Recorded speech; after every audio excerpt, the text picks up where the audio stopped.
All right, so the Goya boycott. It really is funny. Um, what's funny about this stuff is it's mainstream.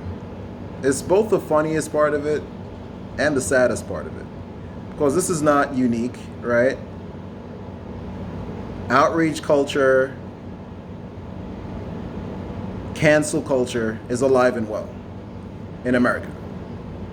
It's very sad. You have here you have a company, a Hispanic-owned company, a great company, great success story, great people, right? And you could see that by just looking at what they do for the public. When we got into this crazy coronavirus season, they donated millions of cans of food to help people that needed it.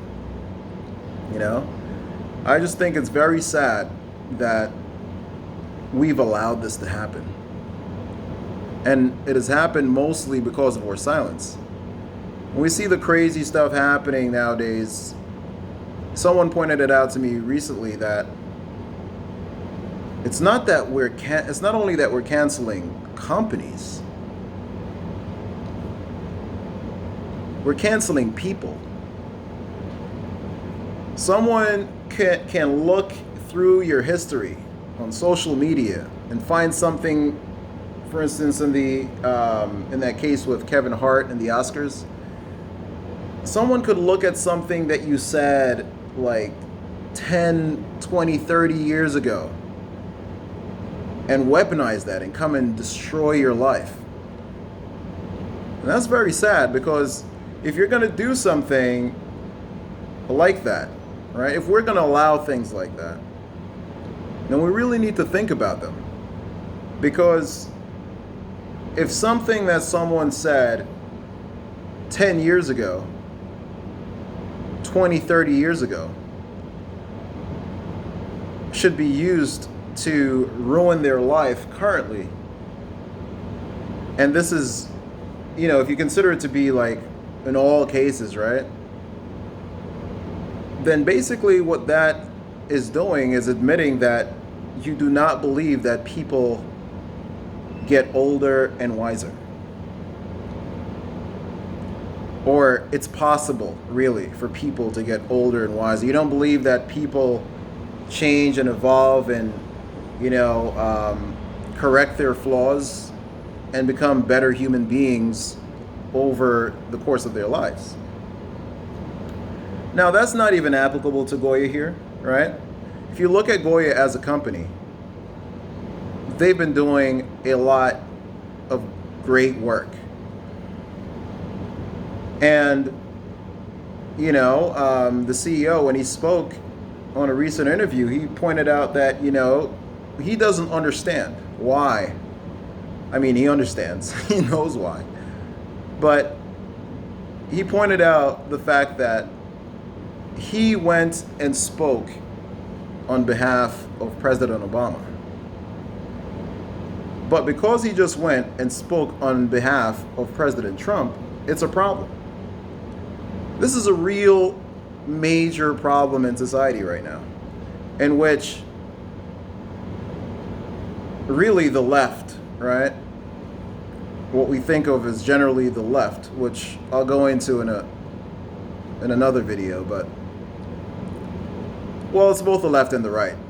To be purely honest here.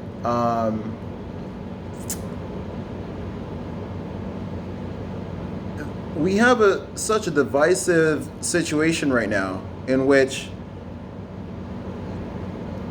if someone comes with an opinion then that's different from your usual echo chamber, it's a problem. And it's further compounded by the fact that we throw around these buzzwords so easily out of context. We change the meanings of words. Like, for instance, misogyny, being a misogynist, a racist, even. Those words get thrown around so easily. But some of them never fail to maintain, a really strong meaning. You could make it normal to throw around the word racist, but what's not normal, right? Or what is also normal, I should say, is the fact that being a racist has a really strong negative connotation and implication, right? When we silently allow people to support, for instance, before 2016, 2015, right? Trump is on MSNBC as this major show. We're talking their songs created talking about wanting to be like this guy. He's on all TV networks. And as soon as he says that he's gonna run for president, people didn't like that. He was charismatic in a certain way, and they felt like, this guy could possibly friggin' win.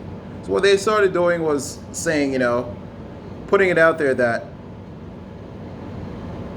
his candidacy is a joke, basically, right? And that lasted straight up until the night of the election when, folks on MSNBC and CNN were crying, right? But when you go and you allow them further to come every day and say, this guy's a racist. He called Mexicans rapists. And you never think to yourself to say, what? Let me go with an open mind and look at this situation in which he called all Mexicans rapists. If you go and you look at the thing, he's basically pointing out the fact that a lot of the people that are going through these illegal networks to get to the United States are actually raped. If you look at the whole campaign, one of the major parts of their platform is anti-human and sex trafficking, right?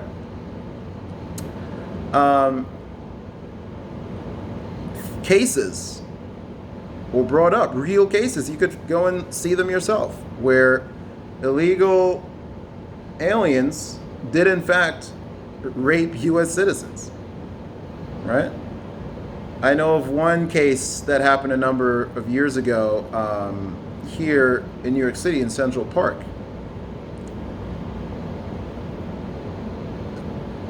But you can't speak the truth, because being a Republican and being a Democrat now means that you're enemies, you're pure enemies, right? Thomas Sowell pointed out in talking about modern liberals, neoliberals, it's not so much that they view you as wrong and they are right. In their minds, they're right and you're evil. You don't talk to and reason with evil. You try to destroy evil. And so obviously I'm not saying everyone that's a liberal, I'm saying we, the American people, we, the American residents, whether or not you're a citizen or not, we that are currently here in America really have sat by and allowed this craziness to happen, to where now a lot of people really feel within themselves, honestly feel that, Trump is in fact a racist. He might have, done the most for black people, the best on jobs,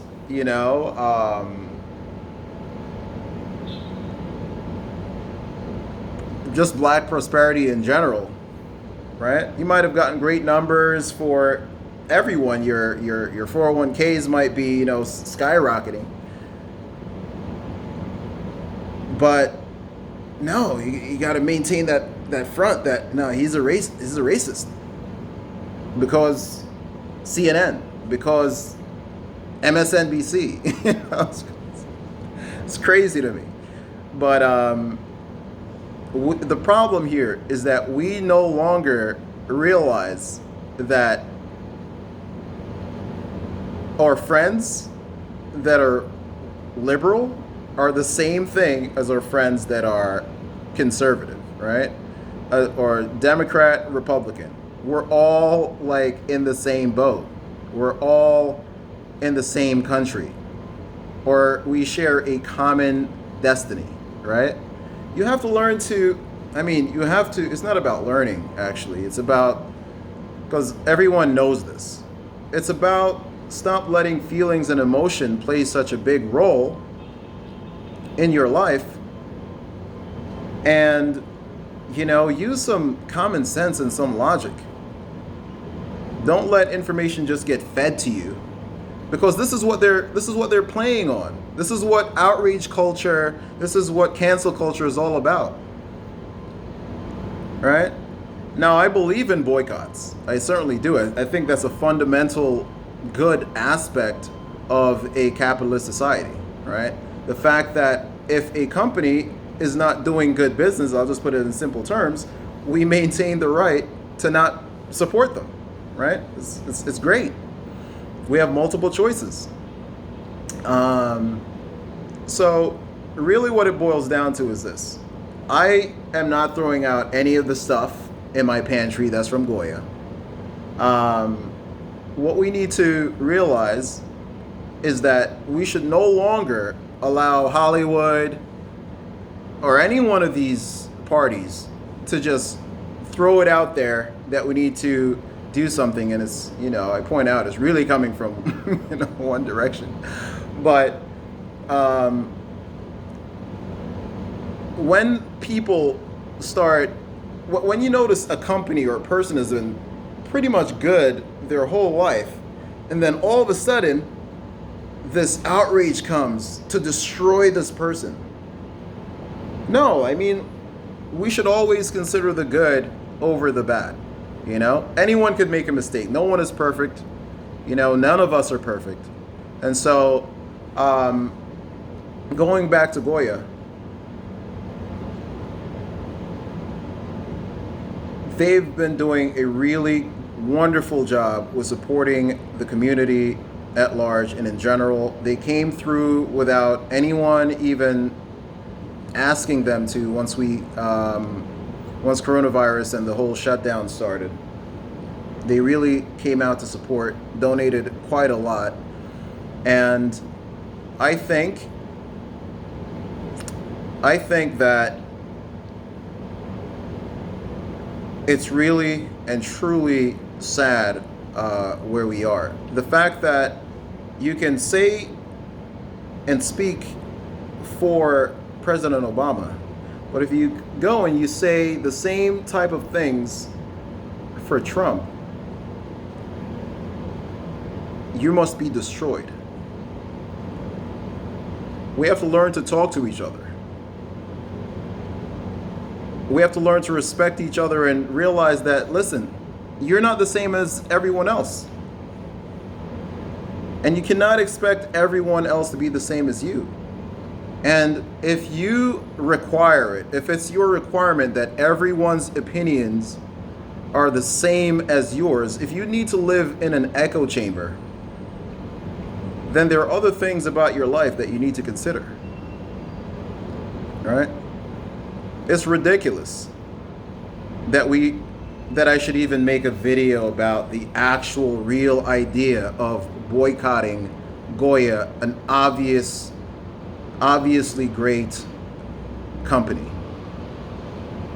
with people that obviously have good hearts, that obviously said something that some people don't like.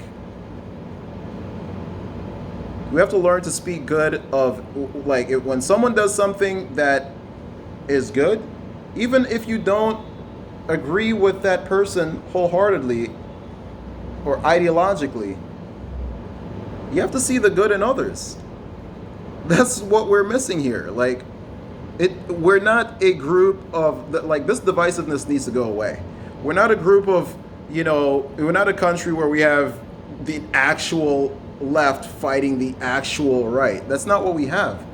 We have one country where all the people share a common destiny. We have to learn to talk to each other. And we have to learn to respect each other, respect each other's opinions, and actually, look and, be willing to say, honestly, you know what?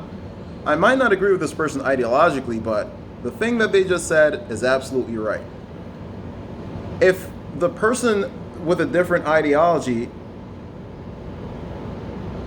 is simply your enemy, your pure enemy, and anything that they do, you now view as evil.